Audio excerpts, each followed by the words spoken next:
Have you ever been so excited about something that you just can't wait to get it out there? Well, that's what this video here is about. I want to give you a little bit of a preview of what's to come in the next 9 videos. It's the 10 video series actually for my 26-day epic adventure. I got so many cool things in there that I want to show you. I'm going to give that to you right now in this video. Stay tuned. We're going to have a lot of fun.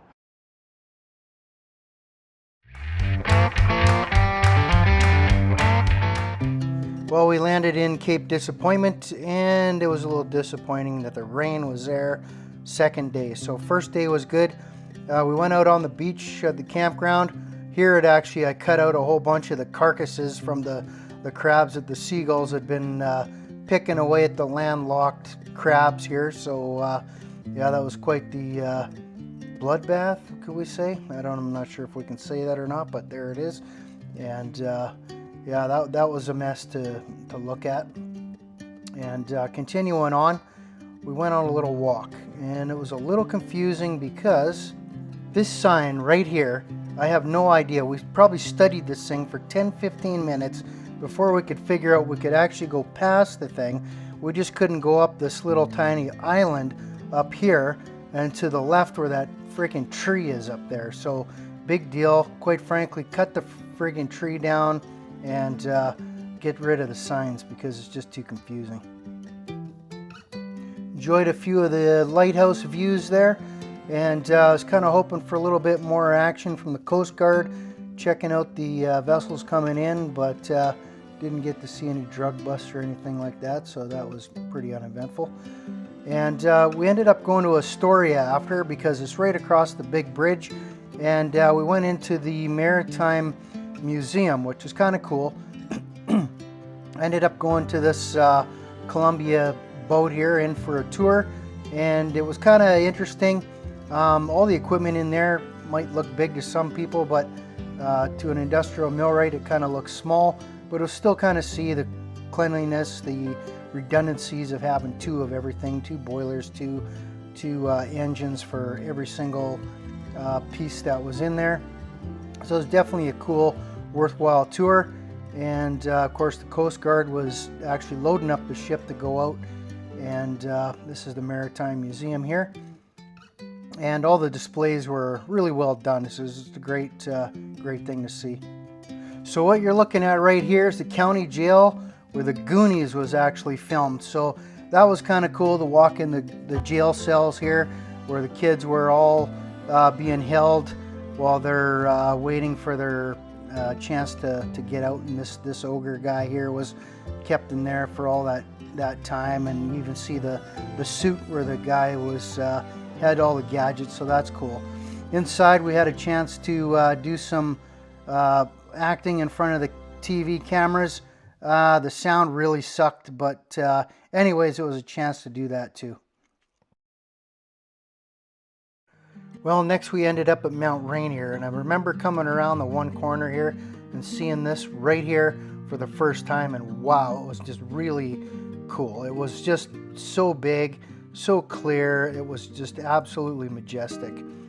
What a great thing. Here we're walking up the trails here.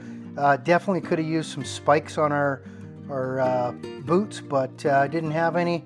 Did have a walking stick each that we used to climb up the hills here, and that was a pretty cool journey. A little bit moderate to a little bit more than moderate hike getting up there and down, and met some great people from Florida and Texas up there on the hill as well, and came over here, pulled over, had lunch in this awesome spot right here. This is such a cool spot to have lunch. We headed up to Snow Lake, they call it, and it wasn't too bad of a hike getting up there, but again, just some nice peaceful views, nice green lakes and stuff, and just a great time to spend up there. One of the neatest things about this whole area though is this right here. Yes, that right there is an open shitter. So can you imagine that you're up there, you know, you see the signs for the toilet and whatever, and you get up there and that's what's there. There's no walls or anything like that. It's just full on, hey, come and sit down and enjoy the nature. What a What a great spot to have a jump or whatever the heck that you want to do up there. Great stuff, great time. Mount Rainier had a few waterfalls which were not really overly spectacular, but definitely nonetheless nice to see. It's always nice to see waterfalls. There are so many different shapes and sizes and all that, and I don't think you ever really get sick of waterfalls. So that pretty much ended our journey to Mount Rainier, and you'll have to stick around for the full episode to see what that was there. Next stop, we are enjoying the Oregon coast and all of it's got in its glory. It's always been a pleasure to walk down or to drive down the scenic viewpoints of Oregon coast. It's nothing like it. If you haven't been there, you definitely gotta see the coast. And there's so many viewpoints to pull over, and nothing would be complete without stopping into the Tillamook cheese factory. So we take a little gander there, and I go inside and do a little tour of the place there as well, and you can see firsthand how the cheese is packaged and processed and stuff. It's kind of a cool little tour. Did somebody say free samples? I don't mind if I do. Heading back down the coast for some more spectacular views, and there's just a never-ending barrage of things to see there. It just always gets more and more interesting as you head down towards Florence, and even further than that. There's a seal bay there where the seals are hanging out. Here we're going on a little hike, and this is right off the campground that we're staying at. What's kind of funny about this hike is we get to the one spot and we see a sign that says beach number 2. Well, we started looking for the beach, and oh my God, do you think that we could find that beach? No, we never found the beach, that's for sure. But what we did find was a lighthouse tour close by on the way back, and we thoroughly enjoyed going through the lighthouse for that. Very informative, and there's also a museum there that we caught as well. And next we were at a campground here. It's called Diamond Lake. It's very close to Crater Lake, and we were treated by some nice views of the streams, etc. We did take one little trailhead here called the Tokenie Falls Trailhead, and there's a feedstock here for a turbine to create hydro along the way, and this thing was all made of wood, and I just couldn't believe all the holes in this pipe. It was just kind of a little bit crazy, actually, coming from an industrial background. It's like, yeah, this thing needs a little bit of maintenance. And also treated by a few falls back there among that trail as well. It was really nice peaceful walk. And then we got to Crater Lake, and holy mackerel, what a view. The word wow just doesn't do it justice. It was really something to see and to learn about the history here at the second visitor station there that they have. You can watch a little video, and they tell you all about the area. There's nothing that's actually dirtying that water because no streams naturally run into it. So that's kind of what's keeping it all just kind of nice and clean. And it was good timing while we were up there. This little chipmunk here decided to show his head. He's kind of begging for food or whatever he's doing, and it was just kind of a cute moment. And once at the top, definitely rewarded with those really nice views, and USA's deepest lake, actually.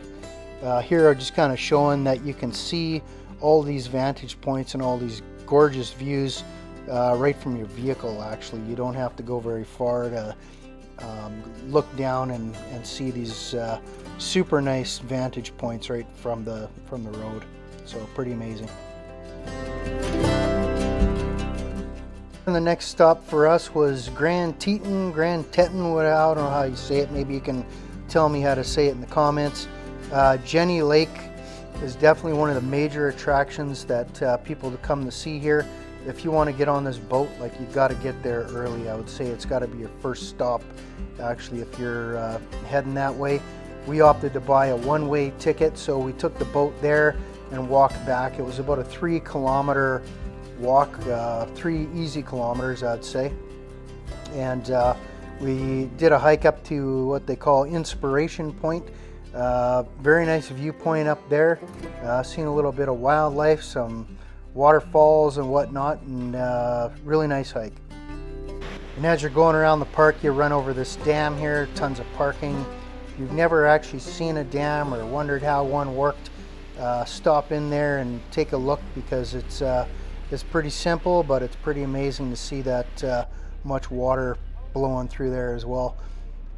Continuing around the park is just, you know, that wall of mountains, kind of like going through the Rocky Mountains here in Canada.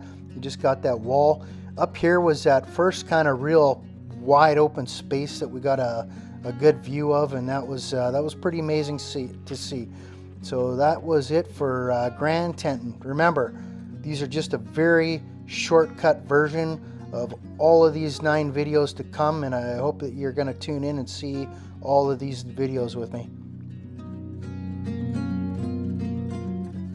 Man, what's there to say about Yellowstone Park? I was not really expecting so much action here, but this park literally has it all. You can almost feel the water boiling underneath your feet in some places. It's so hot on the tarmac, for lack of a better word. And seeing about geysers, learning about that, looking at all these pools and mud pits and all that kind of stuff was really, really cool. I got this one pool here called Black Pool. I'm not really sure why they call it Black Pool. It looks as blue as I've ever seen, so I don't know. Why don't they rename it Blue Pool? It just doesn't make any sense calling it Black Pool. On some of the boardwalks, you're going to see people have lost their hats all over the place, and it's just kind of funny, because this is why. Learn to click in your hats, people. Click them in. Definitely opportunities to see the bison out there. Lots of wild bison wandering all over the place, causing traffic jams. You name it, they're just out there. Seen them running through a few people actually who had gotten away at one of the stops. So just kind of be aware of your surroundings. They've got some nice rivers and canyons and colors galore. Here's this back log here was for a friggin' coyote on the side of the road. That one I don't really get, but that's what it is. People go out there to see their nature, so that's what they do. It's kind of funny, you know, just when you thought you seen it all, Yellowstone really is surprising, and this little formation here coming off one of the pools is quite something to see, and very, very colorful. It's kind of cool. So Glacier National Park, there was just so much to see there, so much to do. I had to break it down into 2 episodes, so that'll be 2 of your episodes that you're going to look forward to. Most of the scenery that you can see up through that valley, you can actually see from your car. It's pretty amazing how they've cut that road into that mountainside. They do have trailer and height restrictions actually going through there, so you might be out of luck if you're towing your trailer. So here you can see this grizzly bear, right? It's in the middle of the thing here. And I actually ended up cutting a little bit of this out of my video because it kind of ruined it with all the people in the way. And the bear's running over towards the boardwalk, right? And you think people are smart enough to like get out of the freaking way, give the bear some space or whatever. Oh no, I'm just gonna stand here and see what happens with the bear, see if he comes and pounces on me, or if he goes through or goes around, whatever, right? Everybody got lucky here, and the bear kept going straight through. And anyways, if you're out on these trails, you see an animal that's obviously coming straight for you on your boardwalk, you want to give it a little bit of space and let it go from there. So the first day that we got up here, this is actually right at the info visitor center, right in behind it. And the first day that we got up there to take a look around, there was no parking there, and the parking lots are quite small, right? So we ended up probably walking about 2 kilometers just to get to the hiking spot to go up through all these trails. And we wanted to do this one trail called the Highline Trail the next day, and we thought, okay, well, let's just get up early and go, right? So even though we had the passes and whatnot, just a little trick here. If you don't have a reservation for a time slot when you need to get in, just get into the gate before 7, okay? And then you don't have to pay. But man, we got up to the visitor center at about, well, we got past the gate at about 5:30, and then we got up at the parking lot somewhere around 10 after 6, and holy crap, like 90% of the parking spots were gone. Like, we just couldn't believe it. So if you want a parking spot up there to hike these trails, you need to really get up early. Now, I've been on a lot of hikes, but this was by far the nicest hike that I've ever been on. So glad I went up there. It was only like 6 miles in, so it was pretty good. Seen some wildlife on the trail as well. Seen a deer, marmot, and came across a goat actually. And this is where you want to know the difference between a goat and a sheep. I don't think I would have passed a sheep on this trail getting through here. He probably would have thrown me right off the edge of the cliff, but the goat wasn't that much of a problem. We just got nice and close to it, and it moved off to the side. And that was our glacier experience. So I hope you can tune into both of those episodes. Both of them are very unique in very different ways. And this is when we landed back in BC, got back across the border without any problems. I don't know what everybody's having issues with, but don't be scared of the border. It's easy to get across and to come back home, so not a big deal. This is Kootenay National Park in beautiful BC, and it was kind of neat to come through here. Nice blue water, kind of reminded me actually of Banff, Jasper area. And they also had the mud pits here, kind of just like you seen in Yellowstone, which is kind of wild. Super blue, glacier fed water. These canyons here were so deep, and I swear I could just see, you know, a guy riding with a horse or something through here and just, whoa, you know, easily fall right into this crevice. It's not very wide, but it's definitely fairly deep. So you got all these couple good waterfalls and whatnot, and this really cool layered slate rock here and behind me. That was really cool. So anyways, this is going to conclude this video. I really hope that you get a lot out of it and you enjoyed it, and it's just a preview of all the long form content that's going to be coming up week after week. Join me every Wednesday here, 9 o'clock PS time is when the videos are released, and hey, we'll see you there at the next one. Welcome everybody. We are screwing up here. Hey everybody, welcome. Okay, that's not videos that are coming out. Had such an epic